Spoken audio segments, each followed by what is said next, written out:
The weather across especially the northern plains has been so much colder than average for the last 3 or 4 weeks or so.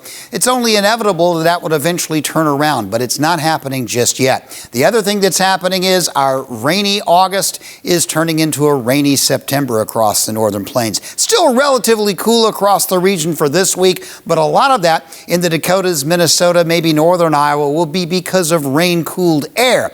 There actually is some warmth that will be building into the Corn Belt, and that will help provide some heating degree days to finish off corn and beans in the Corn Belt, those that were planted anyway, in areas where they're still waiting on enough heating degree days. The heat out in the south, that's going to start building north, jet stream buckling northward just a little bit. It will remain relatively cool across Canada and across North Dakota, northern Minnesota, back in through the northern Rockies this week. We'll have some relatively cool weather. As the week goes along, the jet stream developing a bit of a southwest to northeast pattern, which will allow warm temperatures to build up into places like Iowa and across the Corn Belt. By warm, I mean some days in the 70s and 80s and maybe a few spots near 90.